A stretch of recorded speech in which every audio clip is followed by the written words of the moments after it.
Hey guys, welcome to Get Better Project on Monday, October 24th. Level 1 workout for today is every 3 minutes for 36 minutes, so 12 sets of set 1, or first 3-minute period, 300-meter run, set 2, or second 300-minute period, 15 burpees. So you just go back and forth, 0 to 3, running, 3 to 6, burpees, 6 to 9, running, so on and so forth, until you get to 36. So you should be able to go hard enough on both of the movements to have a pretty good amount of time to rest. And it's just going to be an interval style piece. So make sure your movements are really efficient and thinking about how you're optimizing your speed plus optimizing how much effort you're giving. If you have any questions, let me know. Have fun.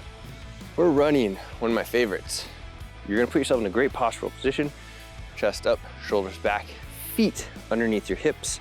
And what you're going to be doing from here is you fall forward from your ankles and then pick up your feet as you need to because of the fall, rather than pushing yourself off. So gravity is actually moving us forward and we're catching it as much as we can. There's still going to be a little bit of a push off just to get our feet into the right position, but it's amazing how much you can use gravity in order to move yourself forward quickly when you're running. So everything stays aligned as you're running. Your hamstrings are what you're going to try and focus on to pull your feet up off the ground rather than trying to push yourself off of the ground. So think of pulling yourself here.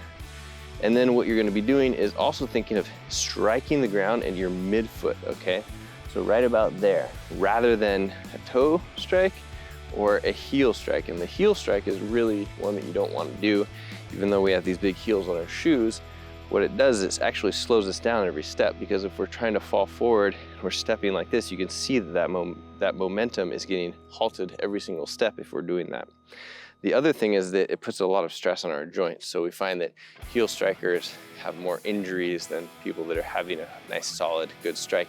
Then we're doing a really quick, fast turnover. So almost as fast as we can for a maintained period of time, because that's also been shown to have less impact on our bodies than taking really big strides. And it does make sense when you break it down with like how much weight and impact you're gonna have into the ground with a big stride versus a small stride. Then what we're gonna be doing is looking at our upper body. So we're gonna be acting kind of like a robot where we're trying to clean a big thick piece of glass, just like this. And that's because we're trying to go in a forward direction rather than, if we have over rotation, you see how it turns our body? We're not trying to go in that direction, in that direction, in that direction. We're trying to go forward in forward direction. So there you have it. There's the running technique. If you have any questions about running, I'd love to answer them. For the regular burpees, you are going to take a squat stance, which is basically your squat position, feet slightly wider than hip width, toes slightly externally rotated.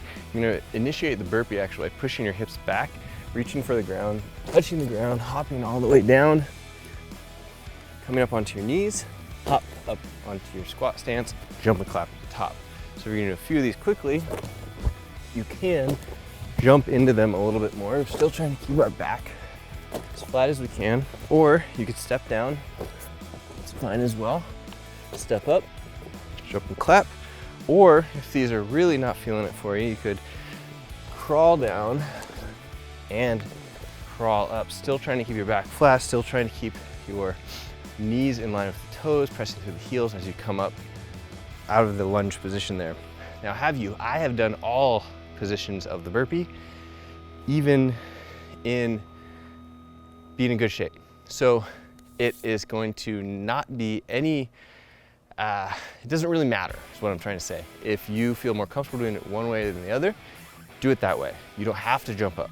You don't have to step up. You can crawl up. You can do it any way that feels comfortable for you, but it's still a movement pattern that should be trained, because we do end up on the ground from time to time and want to be able to get up efficiently off of the ground even as we age. So keeping ourselves in good postural positions as we're doing that is going to be really important, no matter if we're jumping, stepping, or crawling up. That's the workout for today. If you have any questions, let me know. Log your scores and sugar and we'll see you on the next workout.